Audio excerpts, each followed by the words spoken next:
So today I want to read you a story. Yes, a math teacher reading you a story. This is one of my favorite stories. And I'm going to read it the way I would read to my children as they were growing up. They used to love me reading things because I would make a total fool of myself, as I will do right now. This is a story by Dr. Seuss called The Sneetches.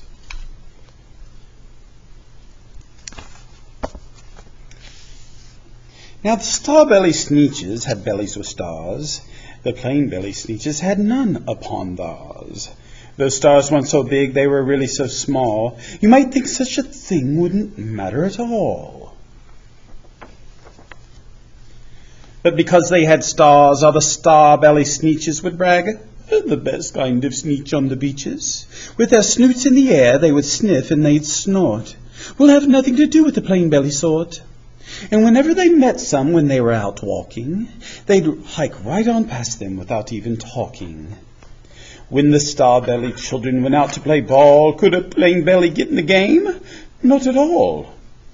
You could only play if your bellies had stars, and the plain-bellied children had none upon those. When the star-belly Sneetches had frankfurter roast, or picnics, or parties, or marshmallow toast, they never invited the plain-belly Sneetches. They left them out in the cold in the dark of the beaches. They kept them away, never let them come near, and that is how they treated them year after year. Then one day, it seems, while the plain-belly Sneetches were moping and doping along on the beaches, just sitting there wishing their bellies had stars, a stranger zipped up in the strangest of cars.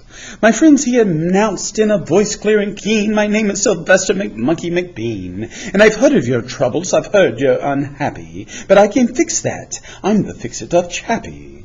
I've come here to help you, I have what you need, and my prices are low, and I work at great speed, and my work is 100% guaranteed." Then quickly Sylvester McMonkey McBean put together a very peculiar machine, and he said, "You want stars like a star-belly Sneetch? My friends, you can have them for $3 each. Just pay me your money and hop right aboard." So they clambered inside, and the big machine roared, and it clunked, and it bonked, and it jerked, and it burped, and it bopped them about. But the thing really worked. When the plain-belly Sneetches popped out, they had stars. They actually did. They had stars upon those. Then they yelled at the ones who had stars at the start, "We're exactly like you, you can't tell us apart. We're all just the same, now you snooty-o smarties, and now we can go to your frankfurter parties." "Good grief," groaned the ones who had stars at the first. "We're still the best Sneetches, and they are the worst. But now, how in the world will we know?" They all frowned. "If which kind is what, or the other way round?" Then up came McBean with a very sly wink, and he said, "Things are not quite as bad as you think. So you know who's who, that's perfectly true. But come with me, friends, do you know what I'll do? I'll make you again the best Sneetches on beaches, and all it will cost you is $10 eaches." "Belly stars are no longer in style," said McBean. "What you need is a trip through my star-off machine. This wondrous contraption will take off your stars, so you won't look like Sneetches who have them on theirs." And that handy machine, working very precisely, removed all the stars from their tummies quite nicely. Then with snoots in the air they paraded about, and they opened their beaks and they let out a shout. "We know who is who, now there isn't a doubt. The best kind of Sneetches are Sneetches without." Then, of course, those with stars got frightfully mad. To be wearing a star now was frightfully bad. Then, of course, old Sylvester McMonkey McBean invited them into his star-off machine. Then, of course, from then on, as you probably guess, things really got into a horrible mess. All the rest of the day, on those wild screaming beaches, the fix-it-up chappie kept fixing up Sneetches. Off again, on again, in again, out again. Through the machines they raced round and about again, changing their stars every minute or two. They kept paying money. They kept running through, until neither the plane nor the Starbellies knew whether this one was that one, or that one was this one, or which one was what one, or what one was who. Then when every last cent of their money was spent, the fix-it-up chappie packed up, and he went. And he laughed as he drove in his car up the beach. They will never learn. No, you can't teach a Sneetch.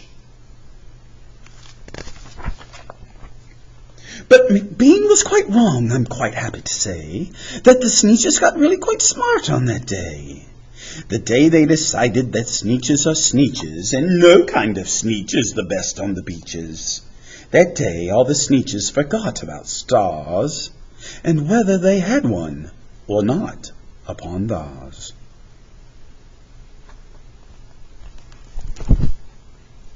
The end. And of course I would not have you listen through my horrible English accent in a story without making a mathematical connection here. So, goodbye, Mr. Sneetch. Let's look today at functions. Of course, as a pre-calculus student, you probably already have a good idea of what a function is, but let's just review it. So let's say I have a Sneetch like this with a star on his belly. And he is standing in line, ready to go into, yes, you guessed it, a star-off machine. So, let's see what this star-off machine looks like. Probably something like this.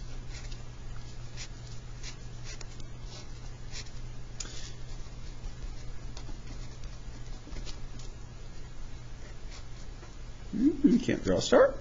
And he comes out. So here's my in, here is my out. Now, of course, there is a function type of a scenario here whereby, and we oftentimes think of functions as machines, where if I put something into the machine and then I apply some sort of programming, some sort of rule or some sort of function itself, some sort of function or rule or programming. In and then out, we should expect that Sneetch, an awful drawing, to have a belly that is missing the star. In this case, you can probably imagine what the programming would look like. If I'm a computer program, I would probably write it in some basic code that says look at belly. If belly has stars, then remove star. Perhaps you have an extra instruction there in case some Sneetch has no star on his belly and he's standing in line. Then certainly you need a precaution for that, because you certainly wouldn't want to break the machine or break the code because you have a Sneetch standing in the wrong line. And that brings about an entirely important concept here. Because if we look at all the Sneetches in line, let's assume that only Sneetches with stars on their bellies are in line, then we need to realize that those that are in line are part of the domain. The domain is the collection of everybody standing in the input line. So it's essentially the set of all things that can be input into the function. So it's our input set. Now, very importantly, I can't allow anything in this domain that could possibly break this machine. So I need to be careful of the things. I have to restrict my domain in this case to only Sneetches that can possibly not break the machine. So if I do not have programming that accounts for the fact that a Sneetch may not have a star, then I have to make sure that nobody is standing in line that doesn't first have a star on its belly.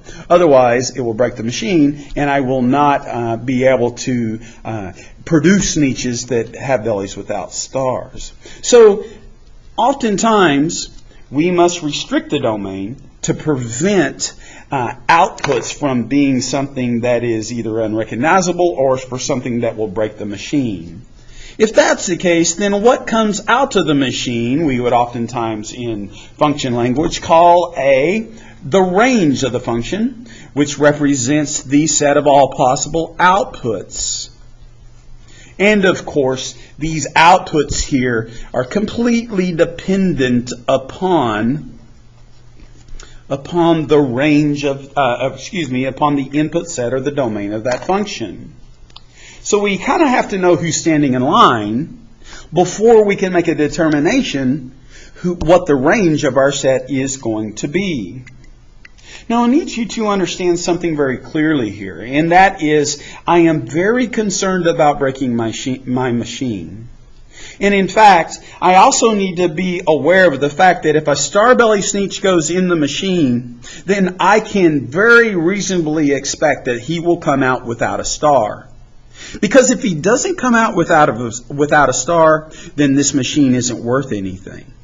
And in much the same way that we are talking about a Sneetch's star-off machine, we also have to concern ourselves with a function machine that we may be using to rely upon in order, for example, to maybe give us the gas mileage of a particular car.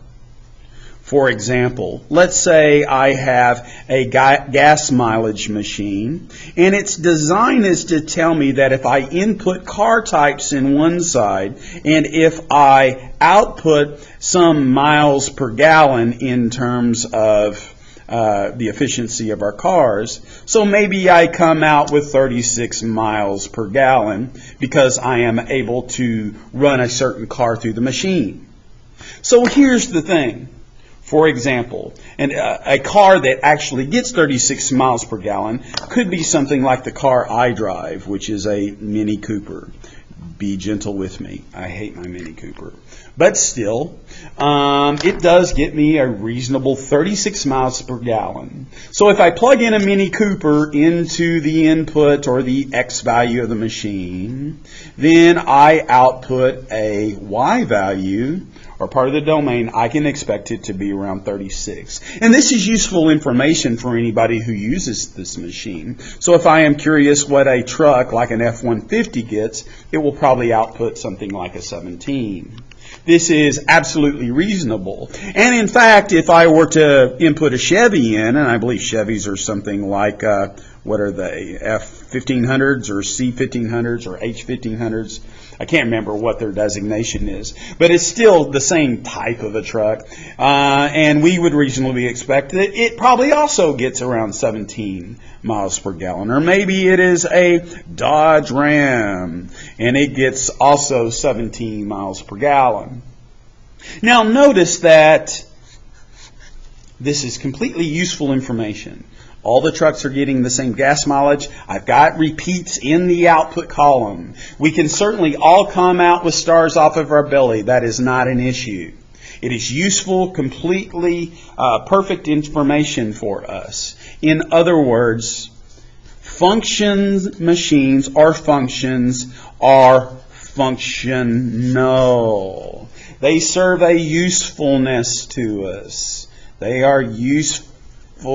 They have a usefulness.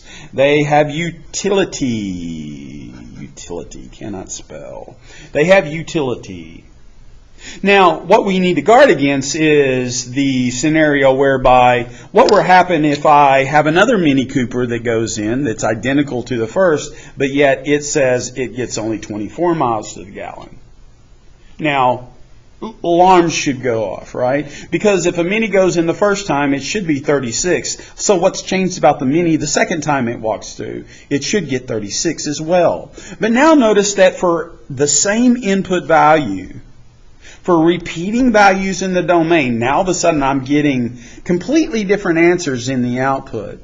And I need to be aware of that because this means that the machine in this case is broken. It is no longer useful. So in the context of functions, I can reasonably rely on the fact that if I have anything in the input set or the domain, it should definitely output one and only one output. And that's the most important aspect of functions. And that is, if there is one thing that goes in, there should be only one type of thing that comes out. Always. If at any time I output two different things when only one thing came through, then it's a broken machine. It's not reliable. It doesn't work. It doesn't count. And we can see such dynamic as we are looking through functions just by asking the question, is this functional? And I don't need to know a whole lot of information other than fact, for example, how about a t-table? All I have to do is look at a couple of t-tables and realize that certainly a Mini Cooper and an F-150 and a Honda Accord can all walk in and maybe get the same thing. Of course, that's not realistic. But we can realize that numbers can come in and get the same outputs. That's not a problem there. This is okay. This is a function. I can repeat in the y. But if I have a scenario such as this, where I am putting two different things that come in, and the first time it goes through and it's a 3, and the second time it goes through it's a 4, well, which one is it? Make up your mind, please, because it's got to be one or the other, right? We should rely upon there being the same output here for the number 2. So this is absolutely not. We can't have repeaters in the X column in such a thing like this, in a t-table. How about a list or a set? In other words, maybe I tell you the domain is 2, 3, 4, 5, and the types of people that come out of it is could be maybe a 4, 5, a 5, and a 9. And we can recognize and realize that that's fine. We can output different outputs as long as the inputs values are the same. So maybe we even show them this way, where 2 produces a 4 and 3 produces a 5. You get the idea. And if that's the case, obviously this is okay. But in the event that I have maybe something like 2 and 2 and 4 and 5, and these two are both producing the 4, and the 4 produces a 6 and the 5 produces an 8, then certainly, and those are members of the range set, then we certainly have an issue here. Oh, I'm sorry, I messed that up. Maybe I say 2 produces a 4 and then 2 produces also a 5. So I kind of messed that up. So if I have repeaters here, and if I one time it produces a 4 and the 2 produces the 5, then obviously this is not okay. No, this is not a function. It's not functional. It's not giving us useful information. Same thing with points, right? If I put 2 points on a graph, something like this, and I asked if these points represent a function, all you have to do is look at the graph and realize at this point that when 2 comes in, it produces a 4, and then when 2 comes in, it also produces a 3. So which one is it, right? Is it 2, 4? Does 2 produce 4? Or does 2 output a 3? I have a little problem with that. It is not useful information there. So this is absolutely not. It does not work. And that's good for points. And it's good for graphs. And in fact, we actually have a rule as it determines graphs. You'll probably remember from Algebra 2 the discussion that if I have a graph like this and if I pass a vertical line through it, then certainly, and this is a notion called the vertical line test,